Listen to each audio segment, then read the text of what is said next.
Robinson Part 2. The Great British Test. The biggest live interactive test on British television. Time to find out just how much you know about the United Kingdom. Please welcome back your hosts, Anne Robinson and Philip Schofield.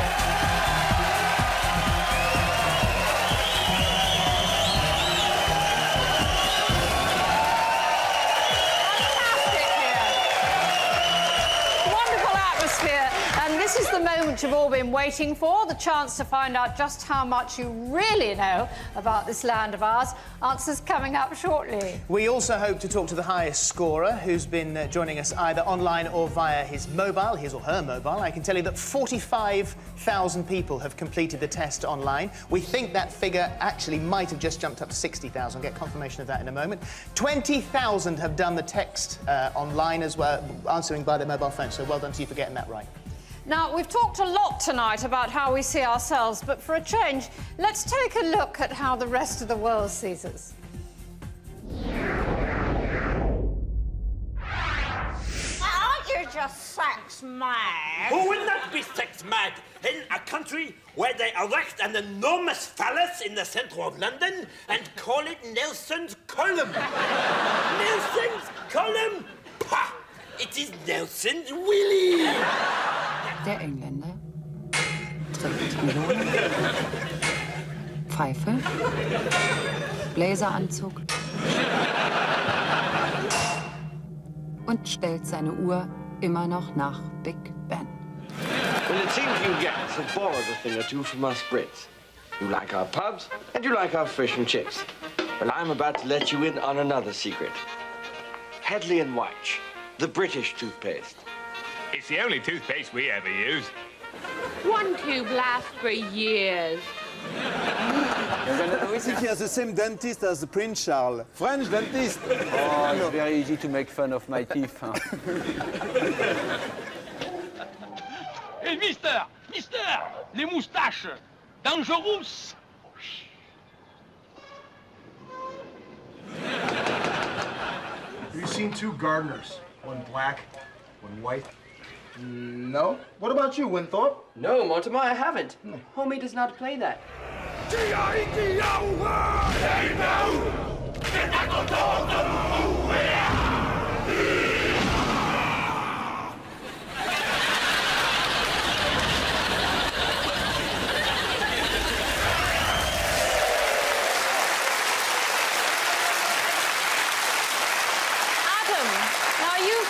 The world with the England cricket team. What do you think is the biggest misconception about us Brits? I think that we lift our skirts up, and I think that's a bit of a misconception. No, I think a lot of people abroad, I know in Australia, a lot of people they think that English people are a bit stuck up and stuff like that, but all the people I hang around with are, really pretty down to earth, and I think that's a bit unfair. OK. Chris, you're just back from holiday in Tenerife. Yes. Was it Germans and lagerlouts? Not where I was, no, not at all. So what's our reputation in places like that? Well, you asked a question earlier about where we go most on holiday, and I'm sure the answer was Spain, and there were undoubtedly... That was very clever of you, Chris. Well, you know that, do you? There are thousands of us that go there, and we do tend to kind of take over certain parts of the world and, have our own British pubs and British food and what have you. But I think that that's seen as a great source of income for the local Spanish people or whoever, So it's good to be British abroad? Yeah. So I'm not so convinced. OK. Marlene, what do you think makes someone British? I just think, in general, everyone who is British is very proud of their country. And what's great now is that it's such an eclectic mix of people, all races, all cultures. It's all coming together and making one big mix, and that's fantastic. I think. So we've changed over probably the last 20 or 30 years. Absolutely. But in your lifetime? Yes, absolutely. I mean, I was born in England. I've got mixed parents, and that seems to be the norm for a lot of people of my generation now. But you feel very British? Absolutely. Well, I was born in Norfolk, so absolutely. You've even got the accent, haven't you? Did it? We can actually confirm that it was 60,000 people who've so far played online. That number going up all the time. You can still play. The test does remain online. And if you did either text your answers in or play online, you should have your results by now. And we hope they were the results you were expecting. Of course, there is an air of tension here in the studio. Who is going to come out on top? There is one person who... Yeah, there is one person here who has... suddenly popped out of nowhere to win. A big surprise. We'll tell you about that in a moment. As we reintroduce you to our groups, they should know this back to front, Britain. It is the tour guides. There's always a warm welcome from the B&B landladies. It's not who would boo them. It's so unfair to boo them. They're gorgeous. Will you please put your hands together for our chefs? Have they broken any records here this evening? Our record breakers! Yeah! Is the winner amongst the truckers, I wonder? Yeah! We knew earlier on that that person might be amongst our accountants. Yeah! So where is the winner this evening? We'll tell you later. Piers, with those clips that we saw, that is the view that people overseas have of us. Why do they come? People love Britain. I mean, this is the great sort of myth. I mean, they all pretend to hate us, but actually they're just really bemused by us. They don't understand our humour. They don't understand our mickey-taking. They don't understand our village pubs. They can't understand cricket. They don't understand we can go to Lord's for 5 days where nobody wins. And watching somebody like Adam, you know, batting for hours on end, scoring 5 runs or something. They just don't understand what drives the British spirit. But, of course, we are different people. And we're, as Marnie said, we're proud of it. And why shouldn't we be? I want them to be suspicious and bemused, but come here and want to find out what the hell makes us tick. Rosie, what does make us tick? I think what makes us tick is that we've just had a great history, and actually you can go... I mean, I'm sure the tour guides all know this. I mean, you've got a million places to take people. I mean, we had Shakespeare, who I think should have been the greatest Briton, even though I championed someone else. But we've got Who did you champion again? Well, she was called Princess Diana. Ah, of course you did. Of course she was that one. And I don't think she's a typical Great Britain at all. And I think if we had 65 million of her, it would be a pretty tough place to live. But... We'd make a fortune, though, wouldn't we? Well, I don't know. Can you imagine? Piers would be able to publish a 1,000-page newspaper a day, wouldn't he? Stories. So no, we are a sort of a twee view of our lovely gardens and our lovely pubs. There is a tweeness, but it's a kind of cuteness, and it's not that bad. And I think that, you know, if you're an American and you go and you think that something is old and it's actually only 100 years old, and you kind of come here and you realise that actually there's things here that go back 500 years, 1,000 years, 1,500 years, and they've been built and they're still standing, and you look at something like Stonehenge, and there's lots of things in this country that are completely magnificent. And I always find that there's, I mean, certainly for me, you was always going away on holiday abroad, and that somehow in our generation it's been go abroad for holidays. Where do you take your holidays? America, the Far East, Africa, you know. And I realise it's really to my shame. I mean, that I hardly know the north of England. You must get up north more often, Rosie. Come on. No, I'll go with you, Piers, if you invite me. Yes, and Annie would agree with that as well, wouldn't you, Annie? Yes, great Liverpudlian and me. And can I just say, perhaps because they're nearest to me, but I do find these truckers very seductive.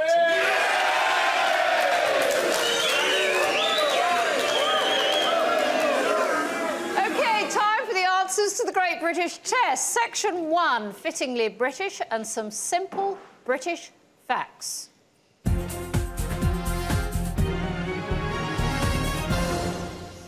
Question 1. Which saint's cross does not feature in the Union flag? The answer is C, St David. When the Union flag was created back in the 17th century, Wales were already a part of England, so St David didn't get a look in. Question 2. What are the first 2 words on the front of a new British passport? The answer is C, the European Union. Yeah, I know. Lots of people thought it was a United Kingdom. Now, the word British changed along with the colour of the passport from blue to this tasteful burgundy in 1988. Question 3. How should you address the Queen when you first meet her? The answer, Piers, is B, Your Majesty. Certainly not D, Hello, Queenie. Question 4. Which of these can't you do until you're 21? The answer is D, stand for Parliament. Yeah. All the other options you can do before you're 21. Question 5. At what time of day do the clocks change over to British summertime? Tricky this. Now, the answer is B.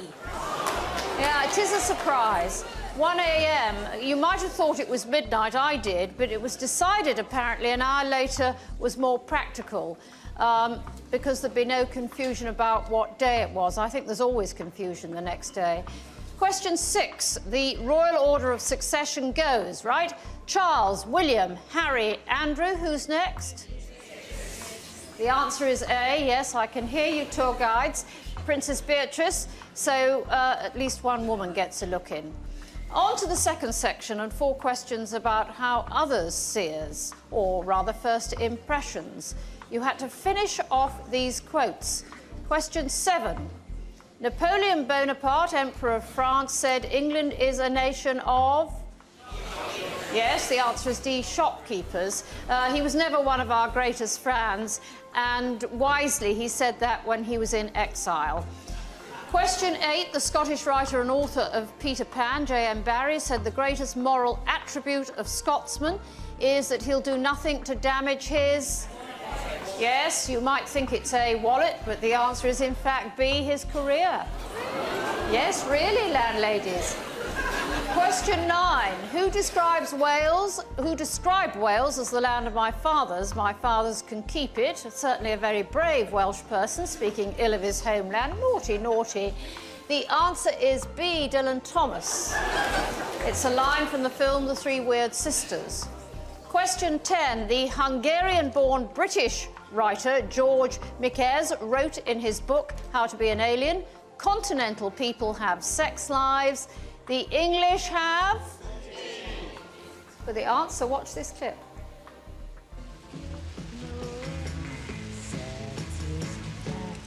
Cool zu sein ist das Ideal-Sexualverhalten des Engländers.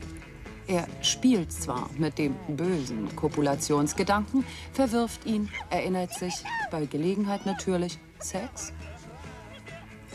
George Mikes, der satirische Schriftsteller, stellt knapp und sachlich fest, kontinentale Menschen haben ein Geschlechtsleben. Engländer, Wärmeflaschen. But they try. There you have it. The answer is C, hot water bottle. Mikes later relented and said the British had progressed, but only to electric blankets. Is that right? OK. Rosie, how about the British and sex? Well, they have got better at it, but we've not got... Really? Is that your personal experience? Yes, it is. Definitely. Definitely gets better as you get older. Does it get better as you get older, do you think? Yes, don't you agree? Yeah. I mean, hey, doesn't everybody else agree? Come on, who doesn't agree? Rosie, I tell you why, because you ask for what you want when you get older, don't you? That's right. Yes, there you are. I bet everybody in this room agrees. What do the truckers think? I love the truckers, don't you? Well, I just wanted... I knew you loved them, so I just wanted to check that you were in agreement. Yes, they look as if they're very good at it. Now, Piers, you've probably got a view on sex, but we haven't got time to hear it. That's OK. We're going back to question 11. Marge of The Simpsons fame said England is so... The answer is D, classy. I don't think many got that, the landladies did. She went on to say that every cab has its own butler. I suppose she means doorman. Yes? Truckers, do you have butlers? Okay. On to the last part of the first section. We showed you some clips and asked you to identify the year. Question 12. One of the biggest hits of this particular year was an animated band, Gorillaz. A certain Ian Duncan Smith became Tory leader. Britain's #1 hope, Tim Henman, faced Goran Ivanisevic in the semi-finals at Wimbledon. No prize for guessing who won, or who shot Phil Mitchell for the first time in EastEnders.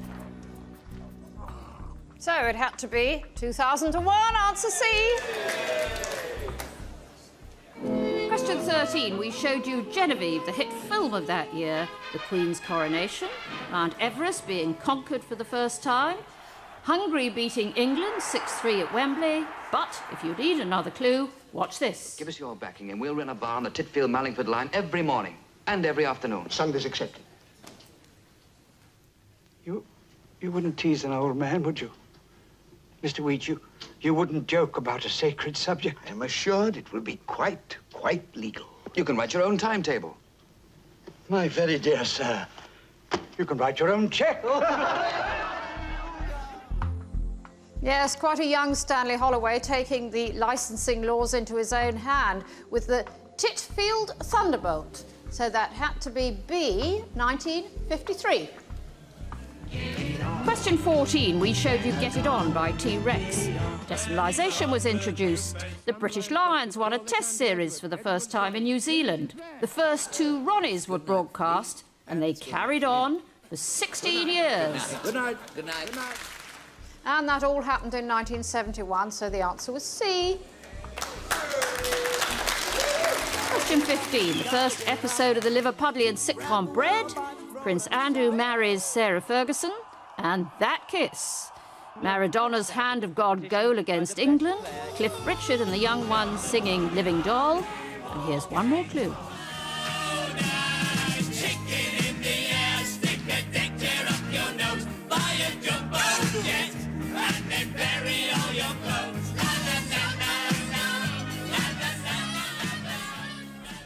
I love that song. Spitting Image with the chicken song. Did you notice the accountant singing along there? Their sort of thing. And it was 1986, so the answer was D. Right, for the first time this evening, you all think you're in the lead, but let's find out who actually is. OK, here we go with our leaderboard for the first time. The chefs, 38%. Down the bottom. OK, above them, the B&B landladies with 39%. Who's above them? It's the record breakers with 41%. We've got the truckers at 44%. That's not bad truckers, is it? That's good. That's that bloke that went, he's thinking, oh, well, maybe I was a bit overconfident. Above them, we've got the celebrities on 45%. And then they are the accountants. 51%. And in the lead, that means that we've got the tour guides.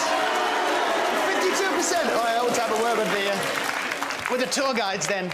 In that case, you were on your feet there, weren't you? There, yes. So where are you a tour guide for? In London, mainly. OK, showing people around Absolutely. All the London sites, the main site, Westminster Abbey, the Tower of London. So does that mean that are you a good tour guide in the rest of Of course I'm a good tour guide. No, hang on, I've finished the question. In the rest of the country, you know London well. Yeah. Yes, I can qualify to guide anywhere within a coach ride of London. So we do Stratford, Winchester, So you've Spa, done all right tonight, Stonehenge. have you? I think so. OK. Can I just ask you what the hell you've got on your face? What is that thing? Who are you? It's what's underneath. It's what's underneath. I'd have no idea what's underneath, but I hope to goodness it doesn't fill that. Well, OK. Let's have a word with our accountants. So, accountants, we thought you might do slightly better. You're very smart. You're a good accountant. I'm a good accountant, a chartered accountant. And do you have you ever looked after any celebrities? I have looked after a celebrity. I've looked after a politician. Now retired. I've looked after a professional footballer. We saw on the screen. A retired politician. You've a retired politician. OK, male or female? Female. OK, and were her accounts in good order? Oh, certainly tipped up after I produced them. Good stuff. Well, we'll see how you do throughout the evening. Well done, the accountants. Danny.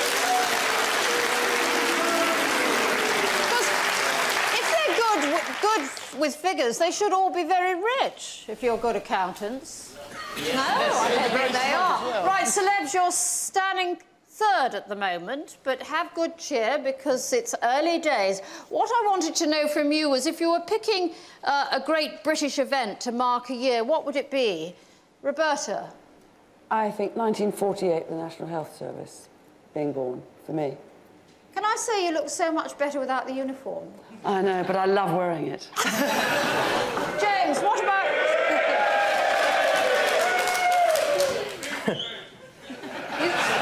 Yeah, isn't it interesting? People like a uniform and the truckers are nothing if not... And British men love to dress up as women, don't they? I think that's... Say that again. British men seem to love to dress up as women, and they like uniforms. Do you know? I said you do. The first chance you get to go to a party in a frock and a pair of earrings, you just go for it. Don't you? Look. Yeah, and the other thing they like women in leather, you know. I know, and you know too.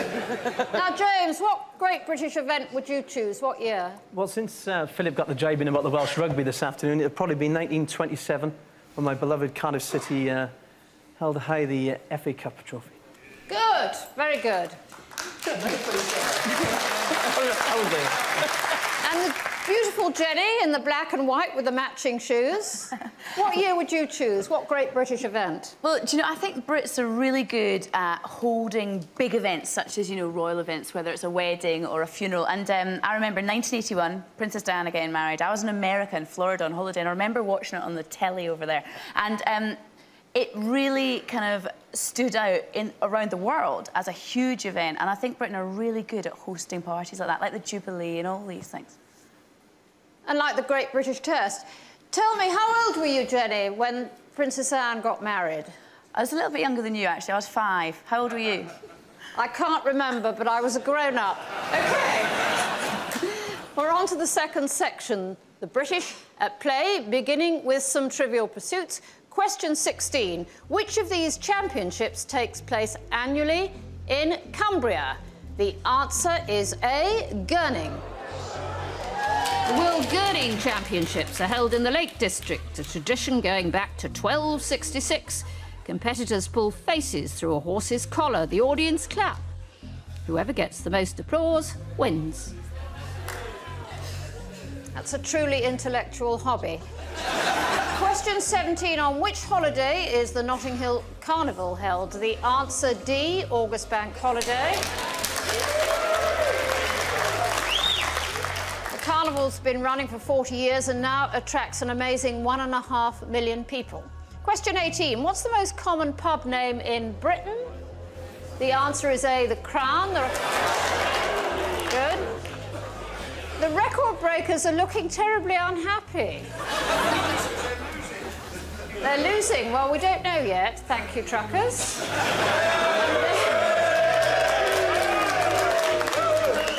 Let me get on. There are currently 704 Crown pubs across the UK. You knew that, truckers, didn't you? Question 19. How much of what the average Briton drinks is tea? Now, did the chefs get this, I wonder? The answer is C, 40%. Next, drinking, eating and being merry. Question 20. What sauce is traditionally eaten with roast lamb? Yeah, OK. The answer is 5, mint sauce. Paul Rankin. What? OK. Are you a fan of mint sauce? Oh, no. Have you got a lot to say? Have you got issues with mint sauce? I hate mint sauce. I've hated mint sauce since I was a wee fella. I could never understand it, why you'd want to put this weird minty vinegary stuff with something so beautiful as lamb. So, I know loads of... Paul, OK, so what do you think should go with lamb? Oh, I think rosemary and garlic go really beautifully. I think things like olives are lovely with lamb. I think peppers and things like that are good, yeah. No mint sauce? But no mint sauce, no. OK, thanks. We're on to question 21. What did the poet Robert Burns call Great Chieftain O' the Pudding Race? The answer is D, haggis. And for Burns fans, the quote comes from his poem, Ode to a Haggis. I'm told there's someone in the record breakers here who's created the world's biggest haggis. Douglas, where are we? Yeah, here.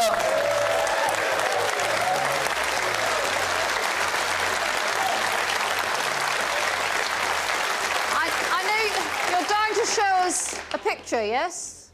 Yeah, a few years ago. My goodness me, how many people did it take to eat that? Fed the whole of Scotland for a week. Well worth it. We mightn't have wanted it anywhere else, of course.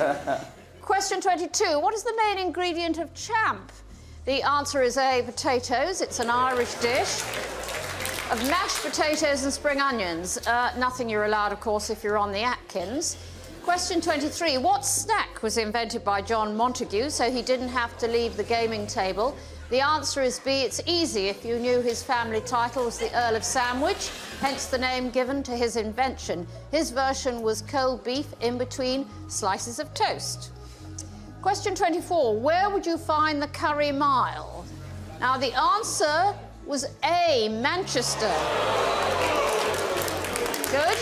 It's actually in Rusholme, and in fact, it's not quite a mile, but there are 52 restaurants, a different one for every week of the year, if you fancy curry that much. Philip? Well, you've had the biggest haggis, and Abdul Salam here made the world's biggest curry.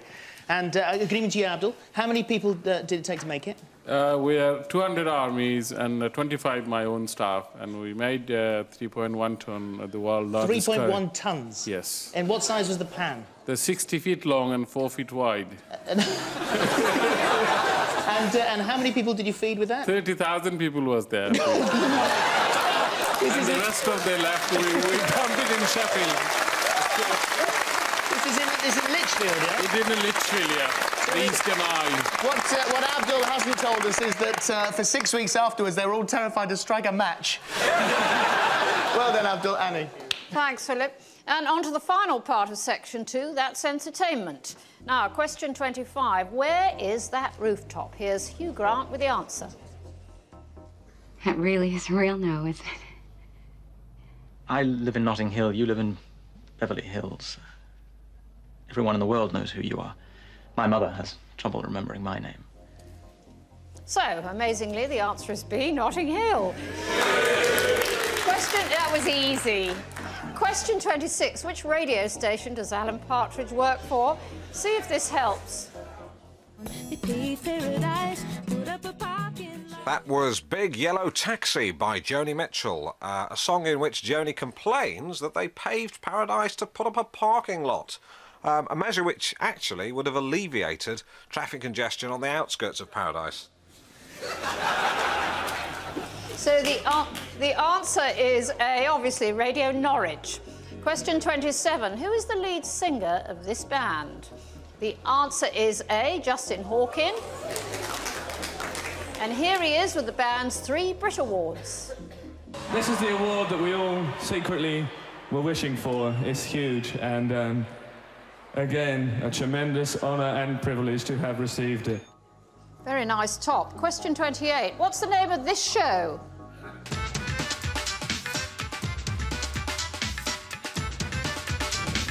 Goodness gracious me! Yes, the answer B. Question 29. How do you spell that group's name? This should help.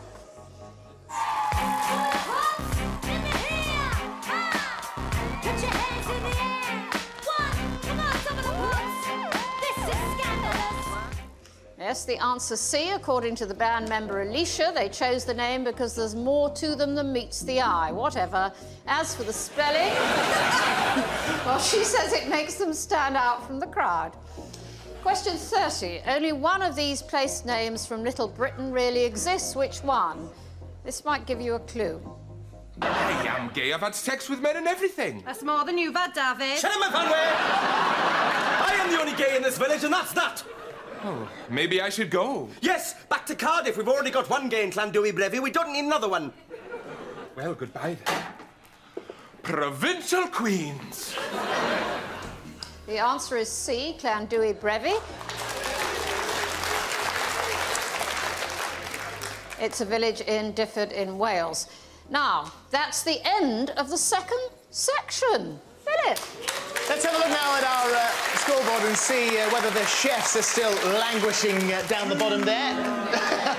Here we go. We have got down at the bottom. It's the record breakers. Oh no! Fix! They're shouting. We've got the B&B landladies at 48%. Above them, we've got the truckers at 51%. Where are the chefs? We've got the chefs at 52%. Creeping up now. Above them, we have the tour guides joint with the accountants at 59%, which means the celebrities must be in the lead with 63%. Who's cooked for a... You keep that noise down, truckers. Who's cooked for a celebrity? Tony Blair. Tony Blair? Yeah. What did he eat? Oh, fish and chips, steak kidney pie. Did he? Yep. Yeah, fantastic. And, of course, obviously our B&B landladies over here. I mean, have any of you had anyone famous staying with you? No? Not a single one. Come and sit, pardon? Are you having a nice time? Lovely, thank you. Yes. You don't look like a fearsome landlady at all. I can be, if I have to be. Can you? What about you? Oh, don't look. What's it? No. No. Whereabouts are you a landlady? Northern Ireland, Enniskillen. Lovely, lovely, lovely. Very nice. Ladies, thank you very much indeed. I may sit here for a while, Annie.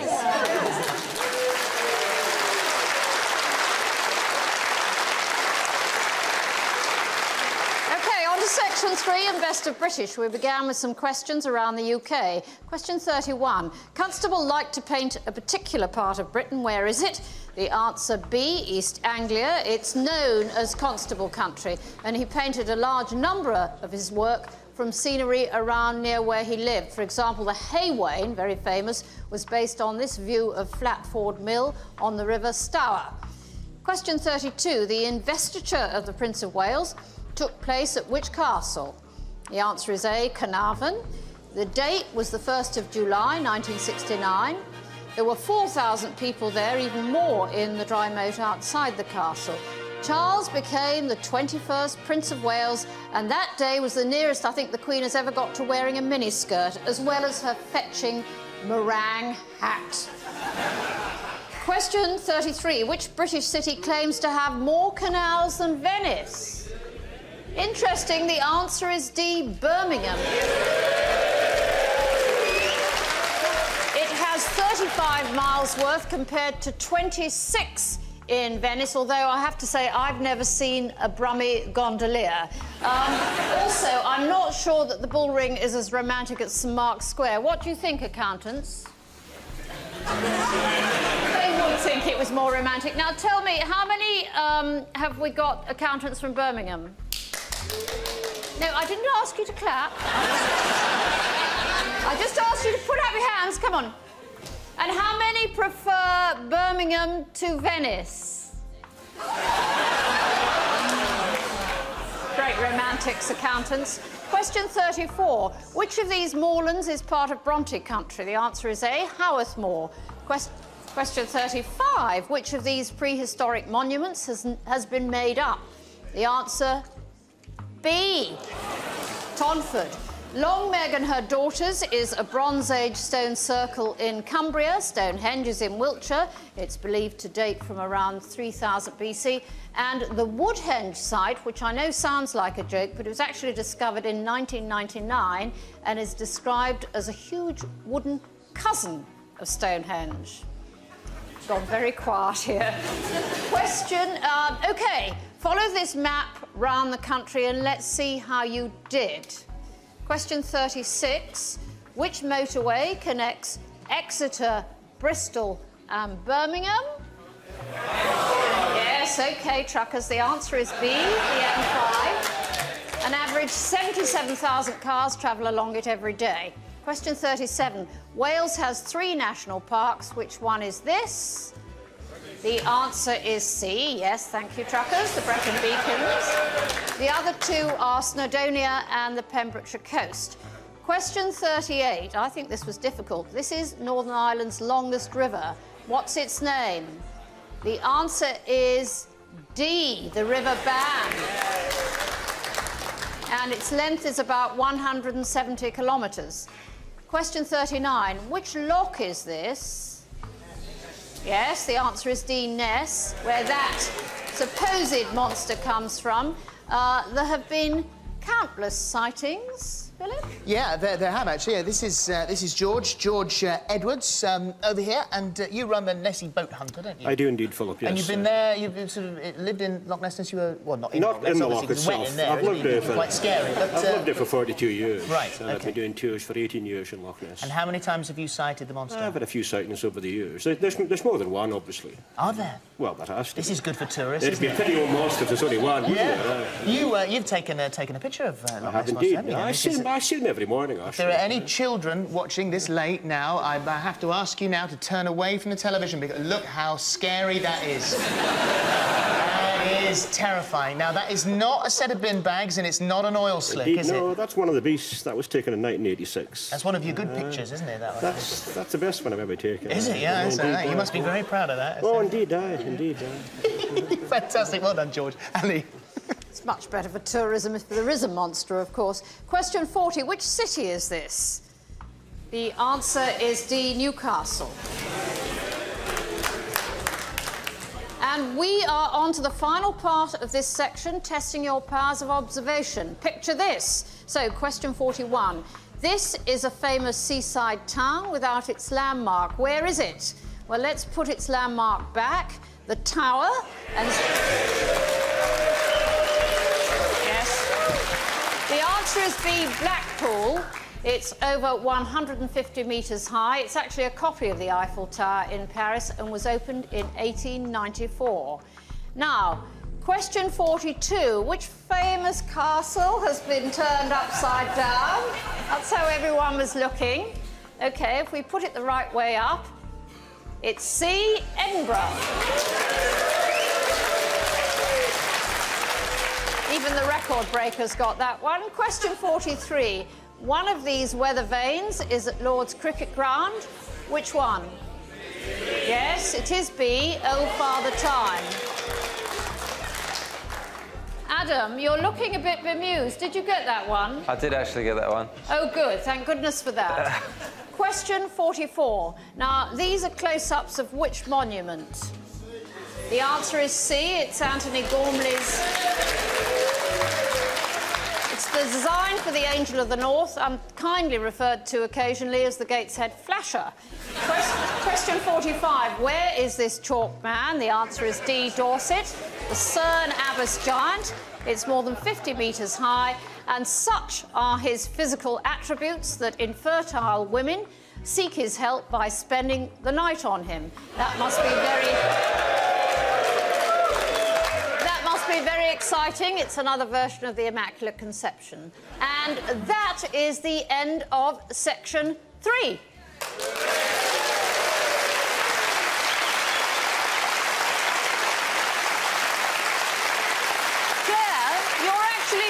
Actually, the celebs are doing very well, but you're doing exceptionally well, Claire. Does that surprise you? Yeah, hugely. But you travel. You travel a great deal like the truckers, yeah, don't you? I go around to a lot of different racecourses. There are 59... Are you good at road maps? No, I have big arguments with myself and with the car because I refuse to turn around. So if I start going the wrong way, I just think I can get there by my general sense of direction, and sometimes it goes horribly wrong. Right, like most husbands do that, don't they? I wouldn't know. And tell me, have you not got sat-nav in your car now? I have, but I have an argument with the sat-nav, and last night I was coming back quite late from an interview in Lambourne, and I ended up going up a dead-end road because I didn't believe the sat-nav when it told me the road was ending.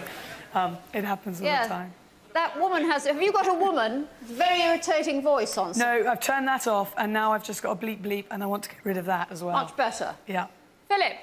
Scary thing, Anne, is that actually I've got a sat-nav in my car and the voice sounds like you. I always listen to exactly where she tells me to go. Right, OK, let's have a look at our scoreboard now. Are they any better than the record? Oh, no, the record breakers are still down the bottom. They're absolutely gutted here. Above them, we have the B&B landladies at 50%. Above them, they've slipped down a place. Chefs have gone down one. Above them, we've got the truckers at 58%. Very respectable 58%. Whereabouts are the accountants? They're at 60%. I knew that'd be popular. Then we've got the tour guides at 63%, which means that on top still we have our celebrities at 66%. Let's talk to the accountants, I think. Which you guys, I assume, represent all sorts of different parts of Britain, yeah? And who are the best people looking after their money? Is it a Welsh, English? Who looks like... You had your hand up earlier on for someone who couldn't add up, I did notice. Correct. Yes. Correct. So who are the best looking after their money? Yorkshire people, I would say. Are they? Yeah. Yeah? Yeah. You all agree? Yeah. What about those of you from Birmingham? Yes. Who do you like to deal with? I don't deal with anyone at all, really. Don't you? What the hell are you doing here? That's a good question. What are you doing this evening? Not too bad, I don't think. I'm not sure. I'm getting some information. Hold on a second. There is one clear leader amongst the accountants. We told you that earlier on. I'm not telling you who it is, though. No. Let's have a word with our experts over here. Piers, if you were going to say to a tourist, this is the one place you've got to visit, where would you send them? Well, I think right now, if you want to go to a centre of excellence, of magic, of everything that stands for what Britain stands for, I'd say Highbury Stadium in North London, if you're aware of that. I mean, you can boo, but we all know where all the trophies are coming. I just think football's our national game. Arsenal the best team in the country by a country mile. And I think every foreigner should... Well, they probably already are clamouring to get there, but if they're not, then just come on down, come and join the party. Another non-controversial view there from Piers Morgan. Annie? He's such a bloke, that Piers, you know. On to the next block of questions on the Greatest Britain, starting with all-time greats. Question 46.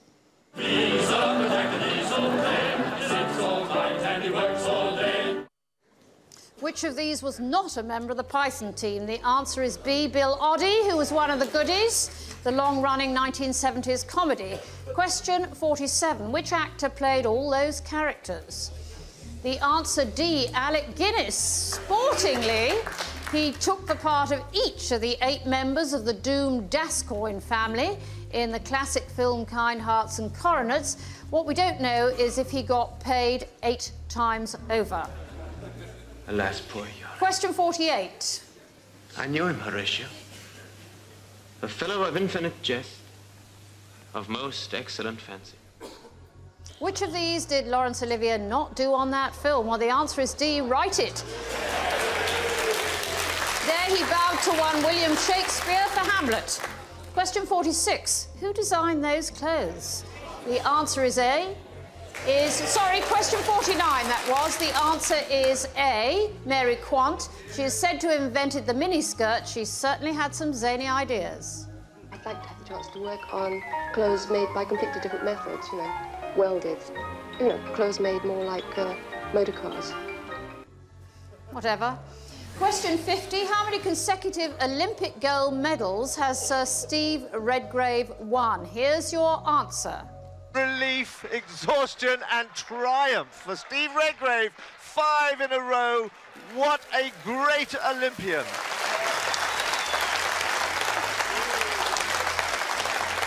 The answer is D, 5. Question 51.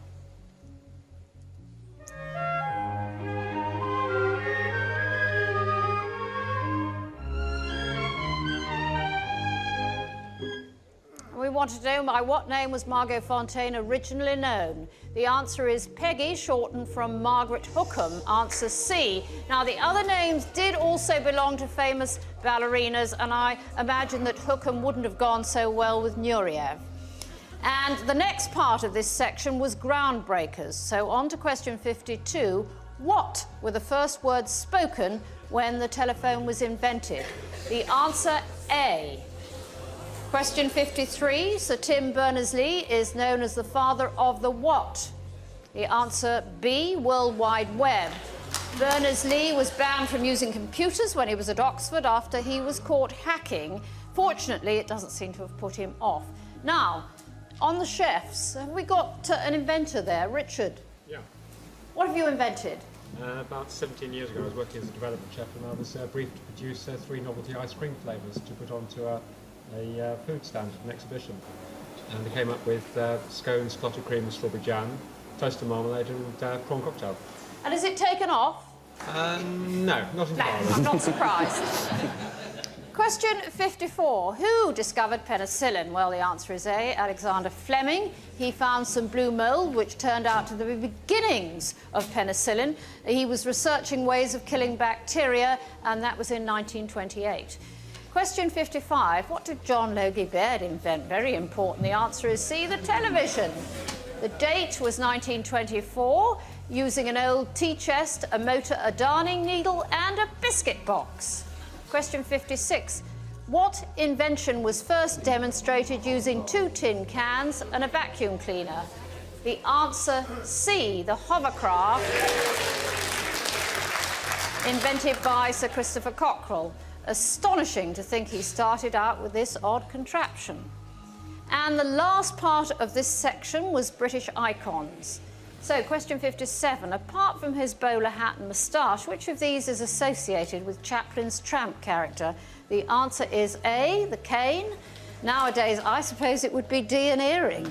Question 58. Emmeline Pankhurst and the suffragette movement won women the right to vote in which decade? The answer B, the 1910s. Not so hot there, truckers, but only those over 30... They were able to vote for the first time in 1918. Now, this is interesting. Landladies, are you good at voting? How many of you vote? Oh, quite political are landladies. Interesting, that. Question 59. Who said? I have nothing to offer but blood, toil, tears, and sweat. So, no mistaking that voice. The answer is D, Winston Churchill, and it's actually from his first speech to Parliament as Prime Minister in 1940. Question 60. In which war did Florence Nightingale tend the British troops? The answer is C, the Crimean War. The Lady with the Lamp, as she was known, campaigned for better conditions for the wounded. She also could have been called the Lady with the Owl. She carried her pet owl, called Athena, around with her. Right, let's have a look at our leaderboard now and see whether that's changed at this stage of the evening. We can see that at the bottom... Oh, it's... It's the Record Breakers, and then above them... Oh, it's the B&B Landladies. Oh, ladies, that's such a shame. Where are the chefs? Are they next? Yes, they are! 55%. Above the chefs, with the truckers at 60%. And above the truckers are the accountants at 63%. We thought they'd be better, perhaps still time. The tour guides at 65%. That's to be expected, I suppose. And the celebrities still at the top with 66%. What? Truckers, what is happening here?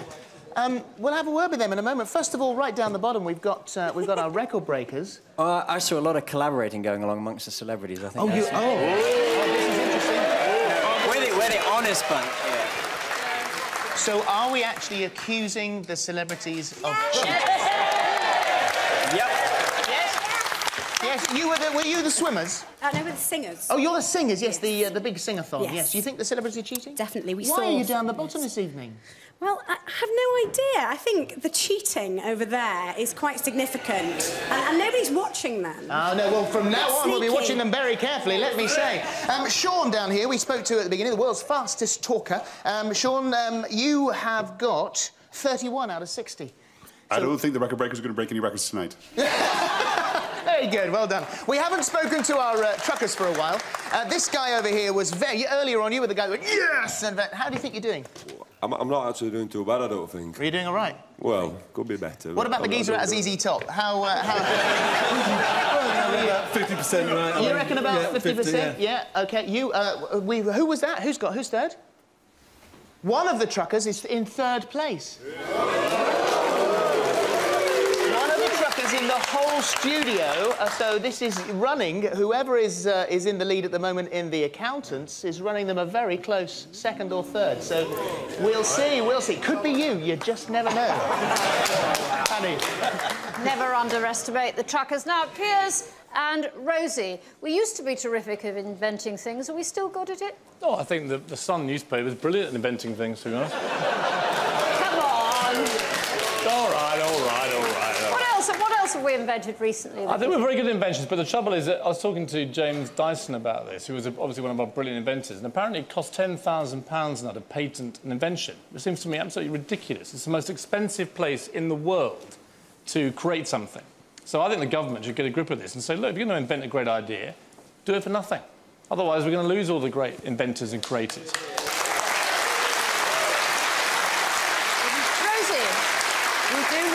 We do lose our great inventors. I mean, they just push off and they go to places like Italy. I mean, if you ask someone like Paul Smith, who's a great inventor, I mean, he makes the point that, you know, we've all got to have a tap in our house. And so why can't you make a beautiful tap? It's just as cheap as making a really sort of boring, ugly tap. And so people go away to do it. And Piers is right about inventions. My dad, when he was alive, he did a great sort of work in kind of looking at people 100 years ago who put in patents for things. And then someone had put in a patent for the zip, but then they couldn't think what to do with the zip. So he lost all the money on this. And I mean, it's like the biro. I mean, it's like all sorts of things. We invent things and then nothing kind of happens with them. Of course, we're also very good at reinvention, aren't we, Anne?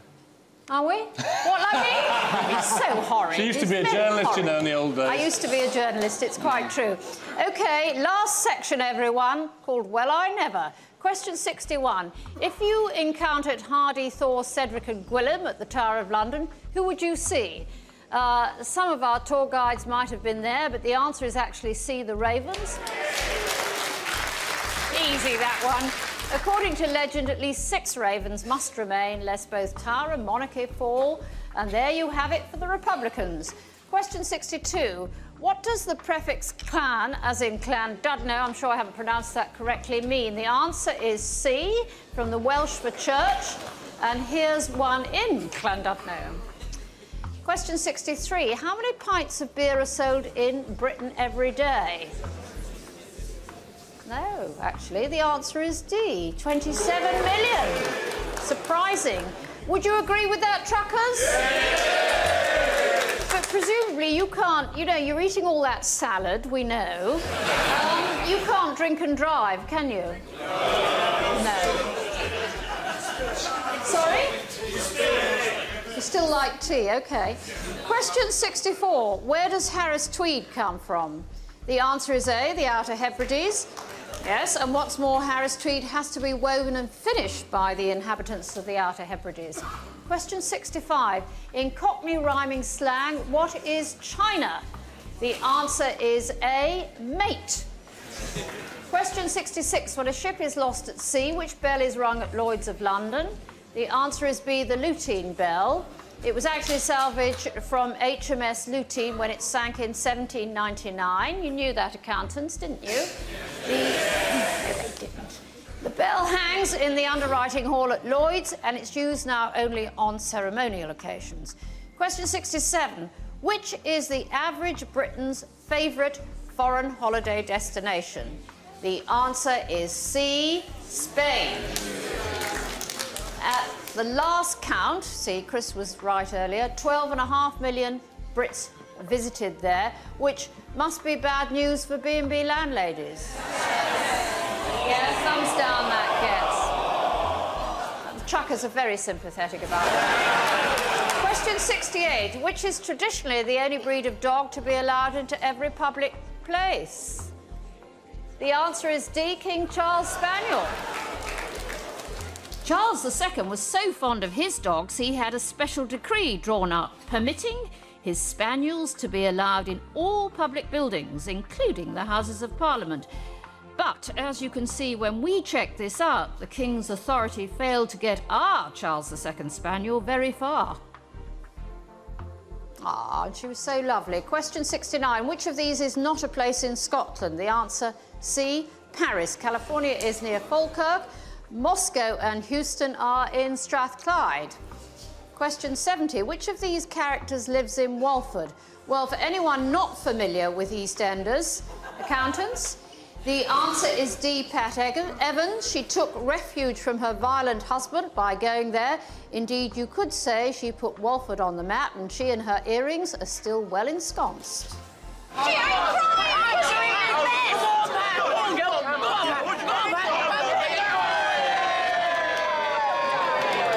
Ladies and gentlemen, we have a winner. That was deliberate. She lost on purpose. I can't help it, Mo, if you're too strong for me. out. What are you doing? Well, I thought I heard you say that the loser could have a drink. So we've got to have a word with Neil and Elaine, who are, of course, our two world champion arm wrestlers. What do you think of Pat's technique? She should never have lost from that position. She had total hand control. Now, earlier on, anyone who was watching will have known that that you dropped behind your sister slightly, in the, yeah, and you were absolutely gutted, weren't you? I can tell you, I've developed a nervous tick. Well, at the moment, as it stands, you are absolutely neck and neck. Oh! Yeah! Nice and diplomatic. There you go. Annie. Thank you. On to the last part of the test and a few more of those images to trigger a particular year in our memories. Before we go to the next question, can anyone guess which year this was?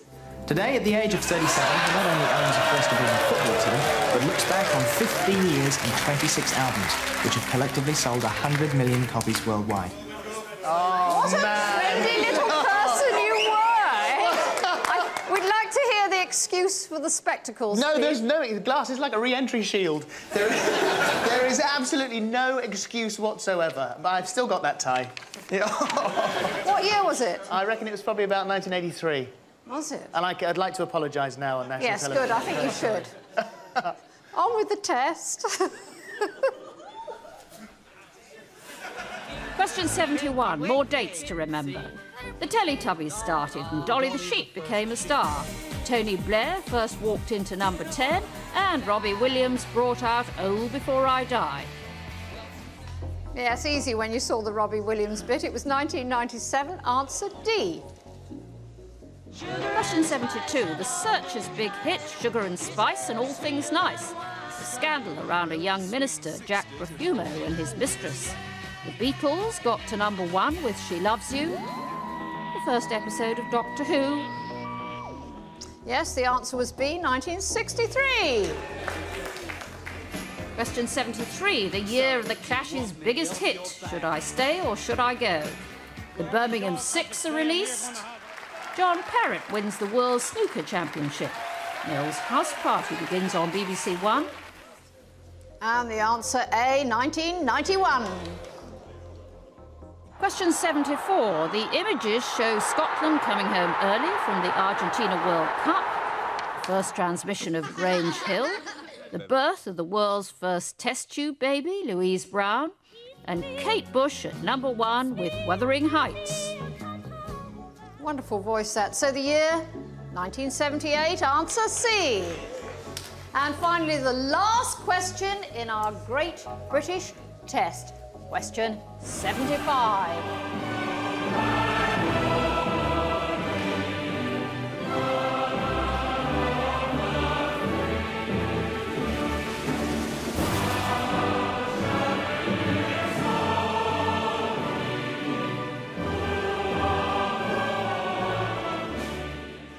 OK, what were they celebrating the end of? Was it the Tory Party conference, the Queen's Jubilee, the last night of the proms, or the Great British Test?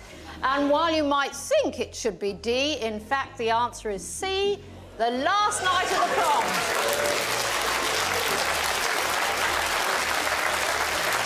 Well done, everyone. That is the end of Test the Nation Great British Test. Let's give ourselves a huge round of applause.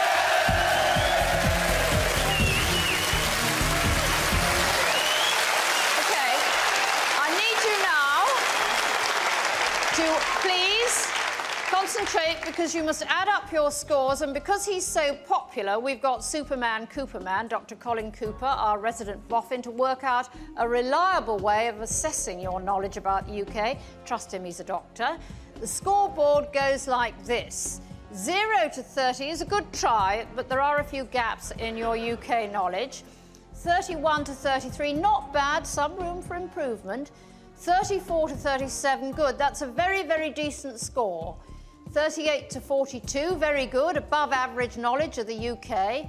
43 to 49, well done, you are in the top 20%. And 50 to 75, completely brilliant, you are a Great Britain. Right, let's have a look now at our final leaderboard. I can tell you that we have had 67,000 people playing online, 25,500 played by text. It's all their answers that have given us our results.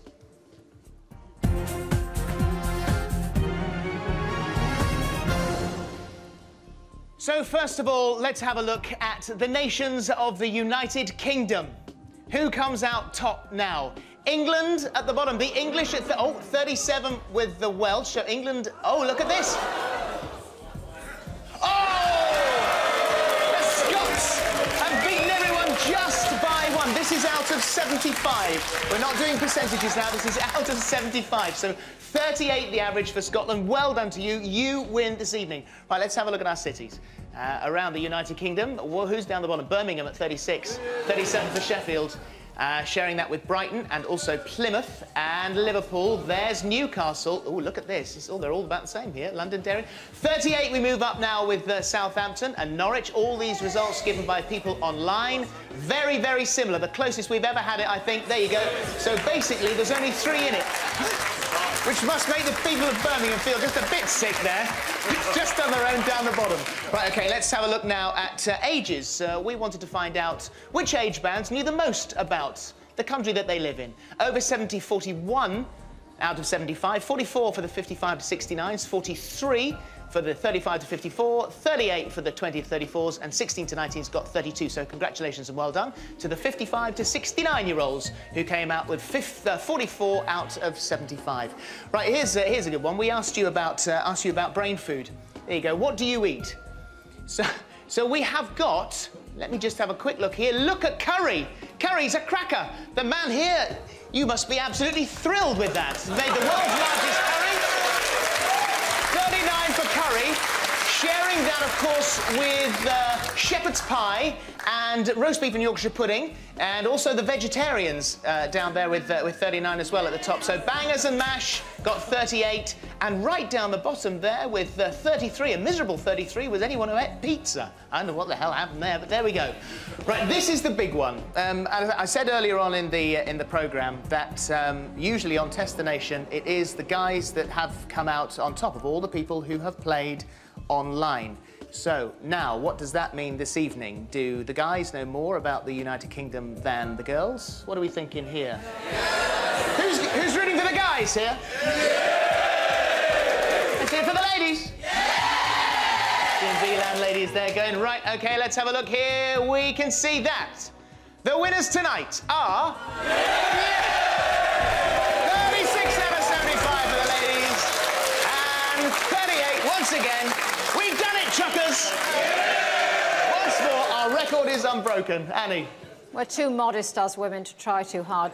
And I'm hoping we've got the highest score among those who played online or text us with their answers. Let's see whether the technology can get us to him or, even better, her. Oh, I'm told it's a man. It's Fraser Lamont. Hello, Fraser. Hello there. Now, how did you play the game? I did it online. And you didn't cheat? No. And what score did you get? I think it was 63. 63? Yeah. Very good.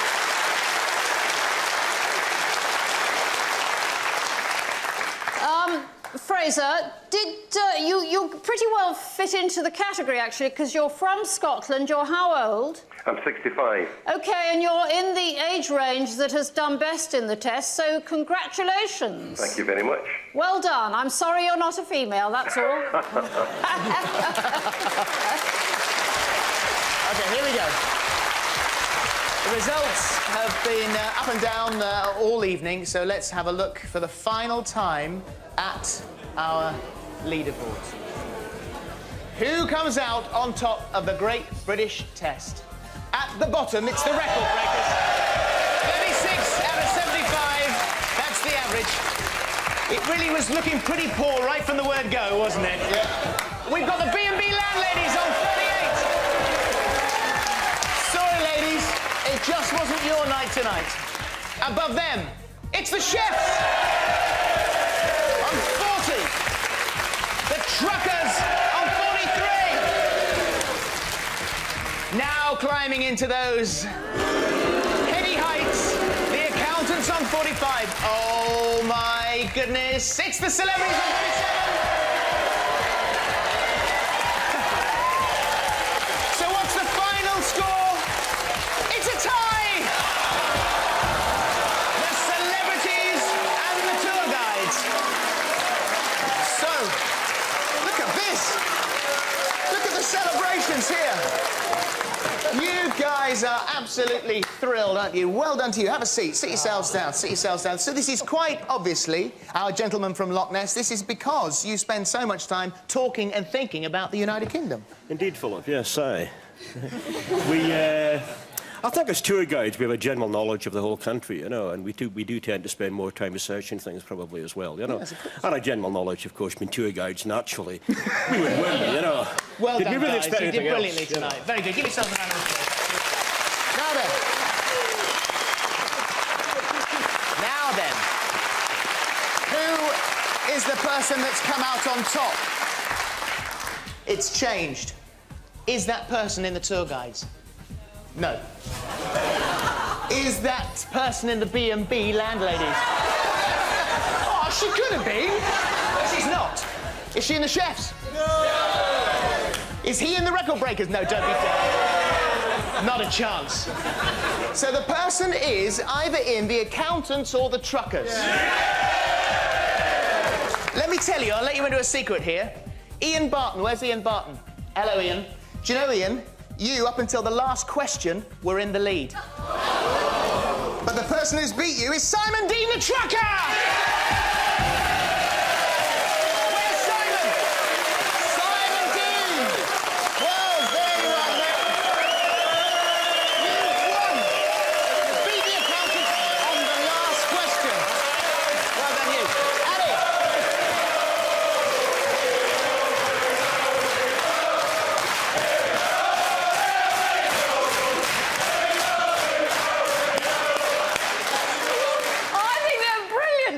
Put money on them. Now, the celebs have done quite well tonight. We promised not to embarrass anyone by revealing the scores, but I can tell you that the winner, the very beautiful winner, if I may say so, is Jenny Faulkner. You got 51 points. Well done.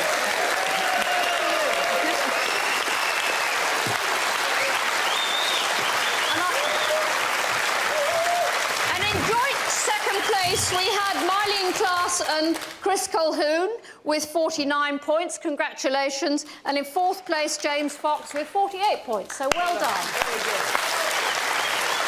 Very good. Well done.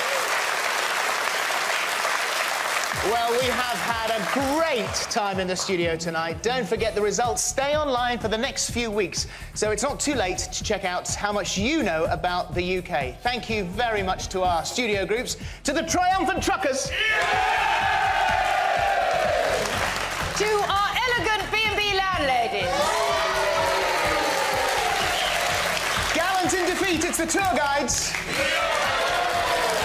Our accountants. The record breakers. Our dashing chefs. And of course, our celebs and our experts. Thank you very much indeed to them.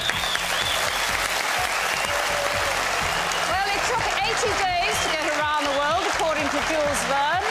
Just think, we've travelled around this country in a matter of hours. I hope you have enjoyed it as much as we have. We are all back in May with the National IQ Test 2004. In the meantime, thank you everyone for watching, and from all of us on Test the Nation, good night. Very good night.